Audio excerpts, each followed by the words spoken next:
So the graphic design program has an interesting history, stemming back to the 1970s when it was Sheila de Bretteville, who went on to run the program at Yale for many years and recently retired, was the program director in the program. And she kind of really set the foundations for the sort of philosophy and structure of the program.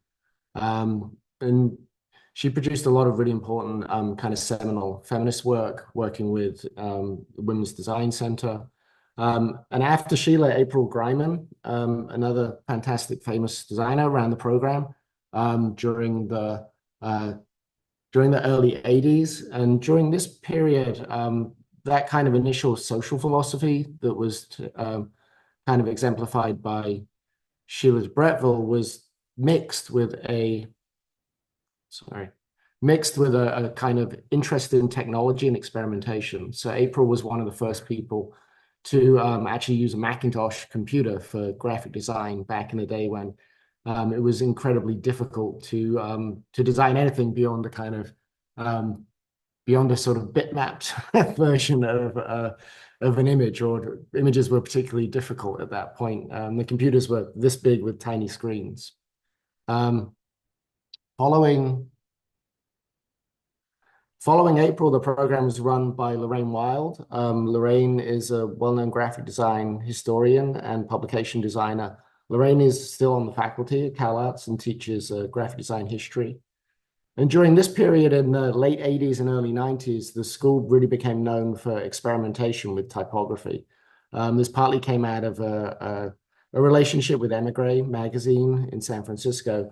And we've continued this throughout the program. In recent years, we've had faculty who have published historical books about California design and typography. Online, you can also find an archive of 50 years of posters that have been designed at CalArts. And I'll have all these links at the end of the presentation for you. And also recently, we published a book that collected a lot of those posters together. This was a publication that was actually designed with 70 different covers designed by students and alumni using a kit of parts.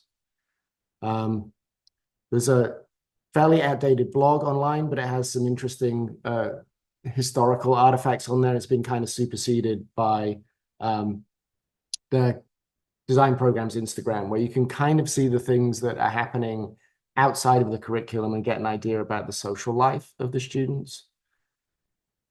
We've even recently had an alumni reunion, given that we have a copious amount of alumni, and they provide this amazing kind of community and a networking body that's really, really useful out in the professional world as well. So the kind of CalArts design community goes beyond your education and out into your professional life. So I'm going to talk a little bit about the MFA program.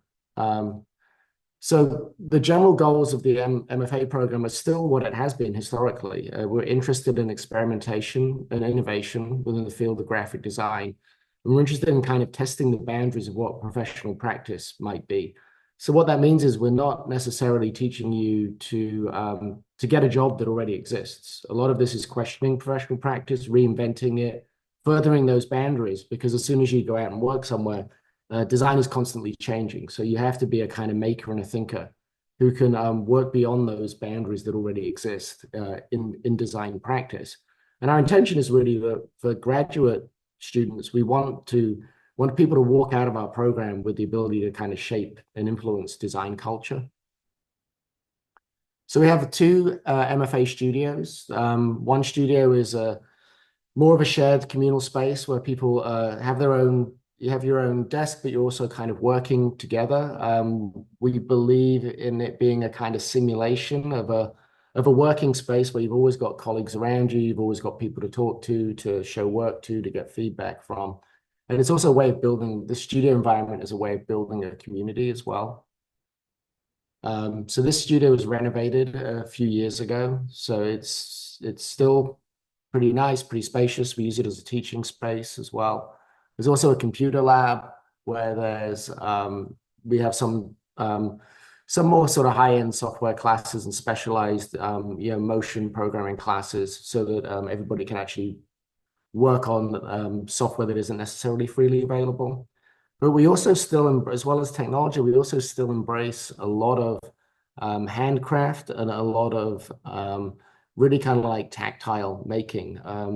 We've got a long history of kind of silkscreen printing as posters, and so this is the print lab, and we're kind of trying to work with both of those aspects of graphic design.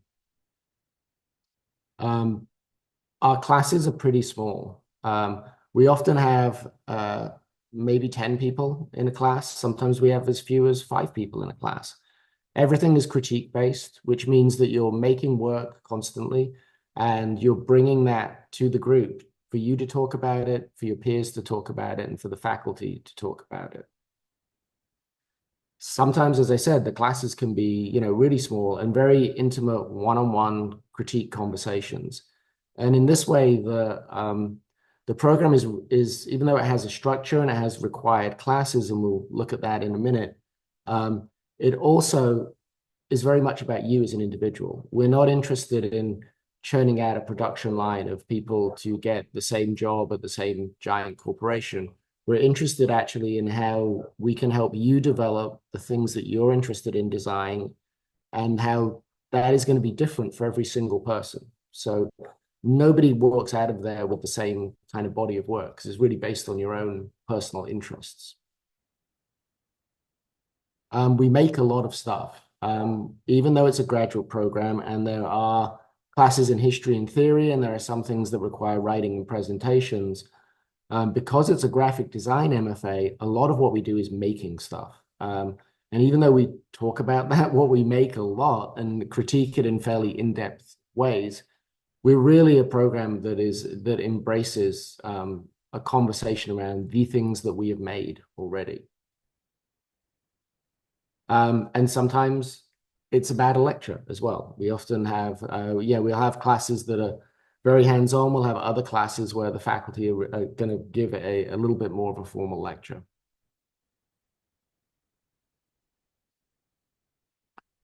At the end of every year, we have an exhibition on campus, sometimes off campus as well, to show all the work that we've made. And again, this crosses often between different platforms, between print media and digital, motion graphics, UI, UX design, AR, VR. Sometimes we have exhibitions on campus. This was this exhibition of Swiss books that traveled around to a couple of different institutions. And we're always making things for other events that happen on campus. A big part of what you're learning things in class, but then you can apply that knowledge any way you want to this other kind of body of work. And often this is a way people build a portfolio, is by working for other areas within the institute. So very broadly, the graphic design program emphasizes formal and conceptual skills. So we want you to have a command of visual language, but we want you to really work with that in terms of imagination, research, theory, technology. We are platform agnostic in a lot of ways. We're interested in you working with print, but also UI, UX, web, mobile applications, VR, AR, experience design at a much larger scale. We have a long history being in LA of training motion graphics designers and branding and identity designers as well. We also have a very strong type design track. And we have a long history of educating educators as well. Our classes are small, intense, critique-based. We really like the idea of debate and discussion. Our classes are very informal, particularly for the graduate students. CalArts is a fairly unique institution, and we really try and treat our graduate students as peers. So, you are welcome in critique to have a dialogue with the faculty, and you might not always agree. And different faculty will have different opinions as well. And that's part of what we embrace, is that discussion around work rather than just telling you what to do. We're interested in how you interpret that and giving you feedback and seeing the work develop. So we really see critique as part of your process.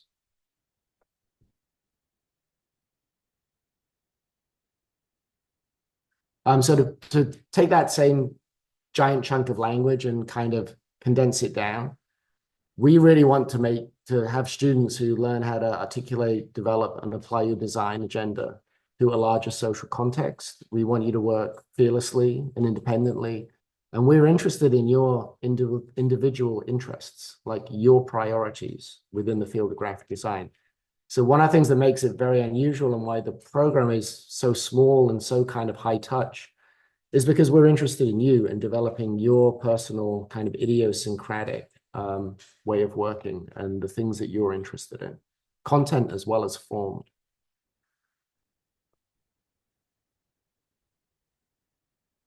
So to put that a little more poetically, we're trying to get you to understand what you want to do, why you want to do it, who you want to do it for, whether it works and how it works, whether it's interesting and or worthwhile and or engaging to anyone besides yourself. One of the things about design is we're always interested in an audience and who is it for and how does it communicate, as well as the ideas and the research behind it, and as well as the form or the container that it's using to make that communication. We're also interested in you actually enjoying part of that practice. Even though it's a lot of work, we're interested in a kind of positive approach to making design. So we have a 2-year track and a 3-year track in the MFA. The 3-year track is basically the same as the 2-year track. There is just an extra year before you enter into the 2-year track. So we call that year the PMFA year. And the difference is that it has a core class that is called visual literacy. And after that, you transition into basically the 2-year program. The 3-year program is mostly for people that are coming from a non-graphic design background or have an undergraduate that maybe wasn't as successful as they wanted it to be. And the part of the PMFA year is really to prepare you to succeed in the graduate level. Because if you're coming from, say, a non-design background, we've had a lot of students that come from Ivy Leagues and are incredibly clever, but they don't actually have the formal skills to make their ideas yet. So a lot of that PMFA year is really about equipping you with these skills.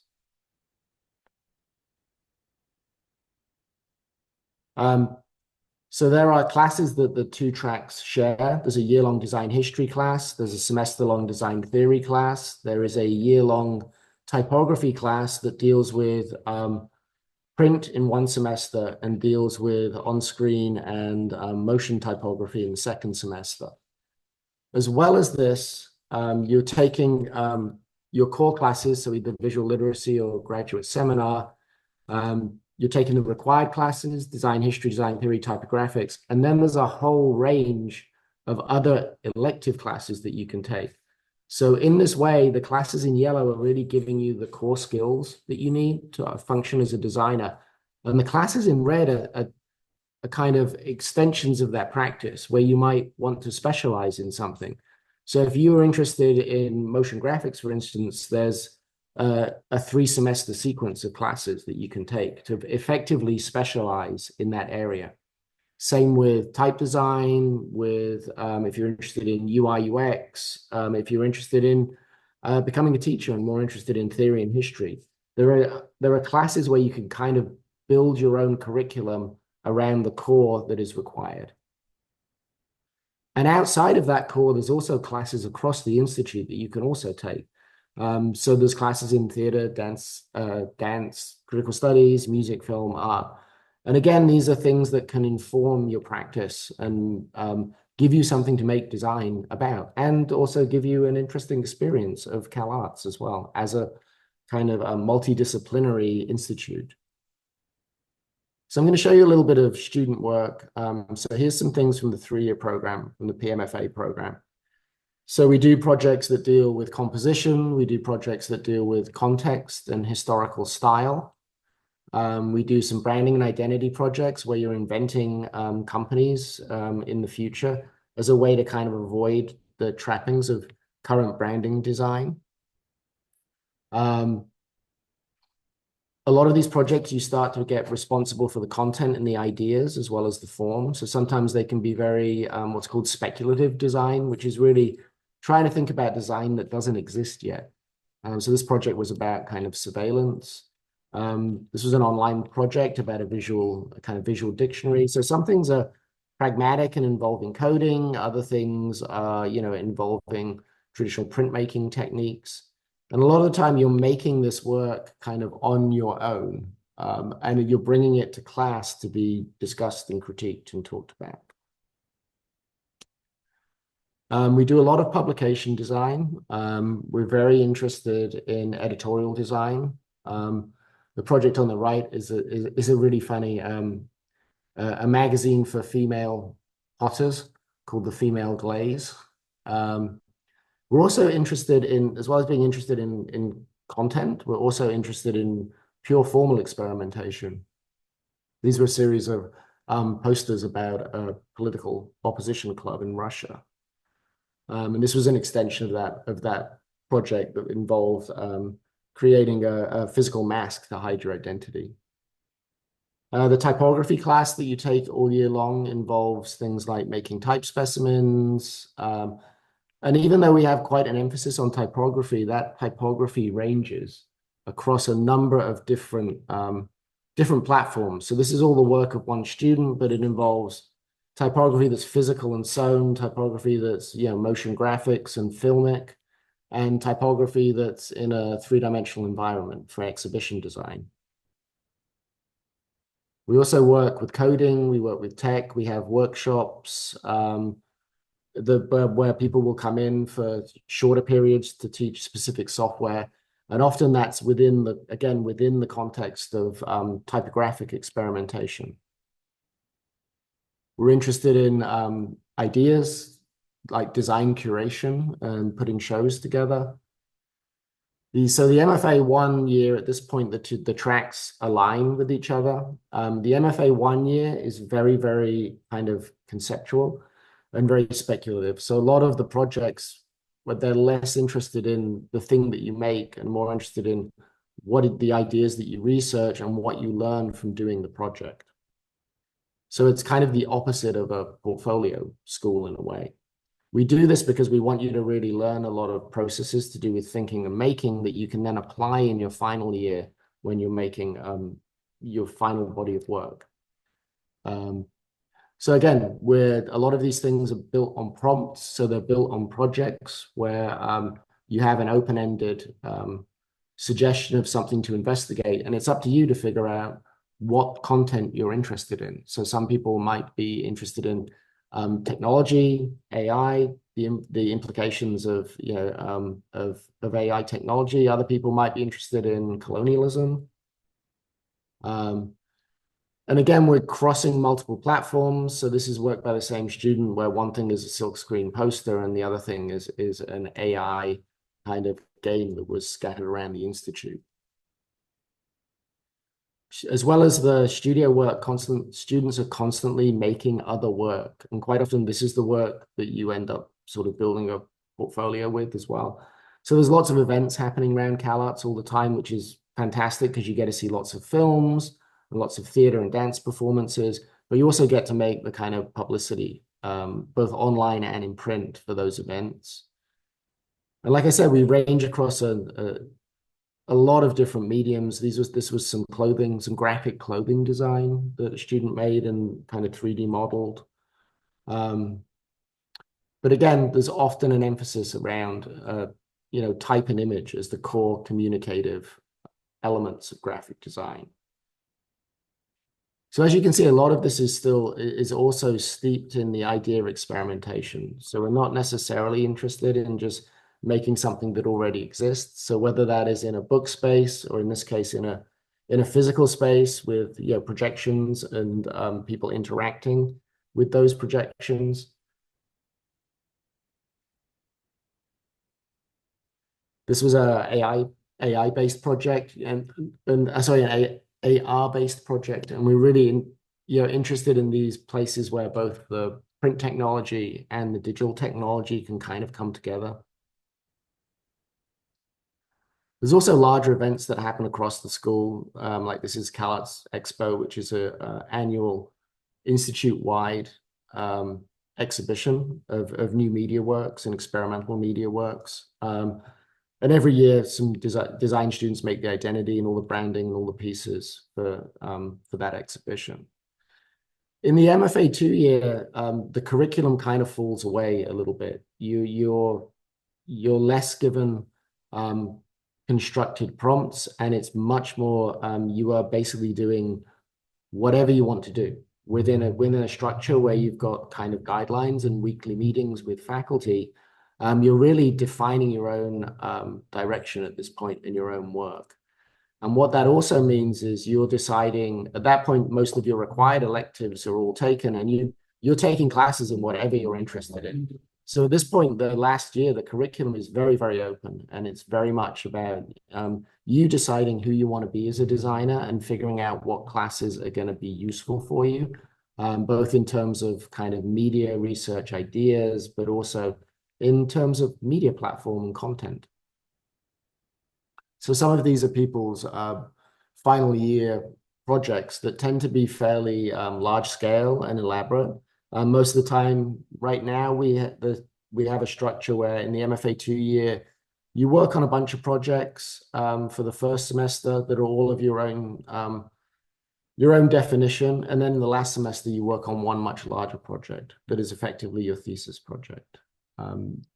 This was a book that was questioning the notion of the library in the current day and age and trying to think about how a library would exist in both in physical space and in cyberspace and what it could actually do within these spaces. So this is all one person's project, part of their thesis, which was a book that they produced. And this was another person that was about envisioning these kind of science fiction-esque landscapes that had been pulled out of literature. So it gives you an idea of the kind of scope of the projects. And this involved like a physical aspect and an exhibition as well as a publication. So there's a few different email addresses and that Rodrigo can get you as well. There's Design 2023 and Design 2024 CalArts, which is work at the end of the year show.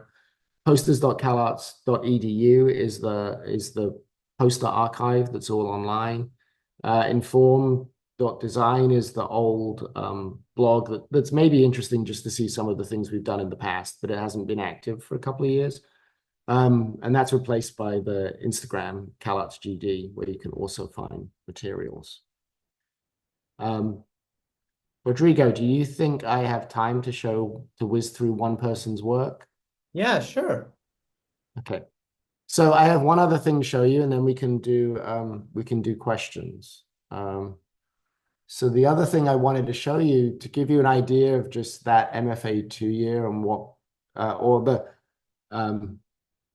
it's actually the MFA 1 year and the kind of projects that people are making. This is one person's work. Let me just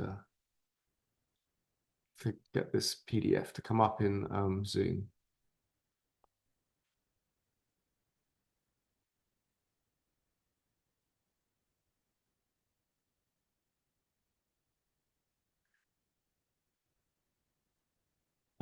Can you let me, Rodrigo, is that full screen? Yes. Okay.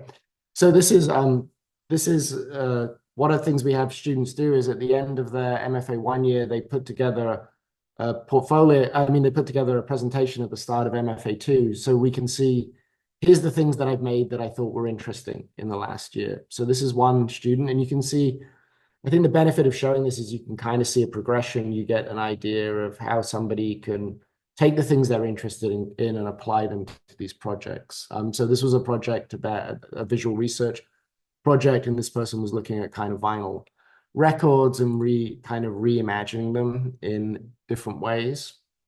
And thinking how to put that into a sort of digital and an exhibition space. They're also at the same time working with kind of coding. They're interested in police surveillance and the idea of, how that might exist online. There also another project is a kind of branding project. that's inventing a company and the identity for it and how it might work as a kind of modular system that builds as a kit of parts. So each of these are separate projects from kind of seminar. There's a publication project where they researched the idea of weirdcore, to, you know, mix of nostalgia, confusion, and discomfort, and basically designed and produced a 200-page book in a matter of weeks. So this is, again, is where somebody is researching the content, they're doing the design, they're acting as kind of the editor and the publisher and the designer all at the same time, and the researcher as well.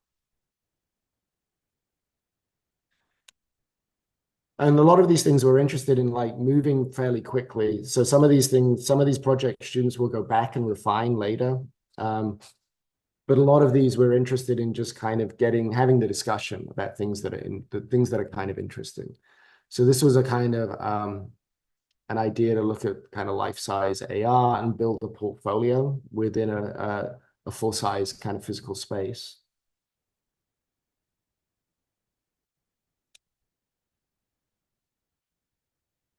And this project was about kind of ways of group reading. How do you get a group of people to actually read something in a different way? So how do you access and structure information and content? So you can see there's kind of a range of, you know, work from physical to digital, you know, more or less experimental, more or less practical. This was a type specimen booklet. These are some more experimental typographic posters that work as a set as part of the typographics class. And then the second semester of typographics moves into a digital space. This was an AR project. Another publication design project.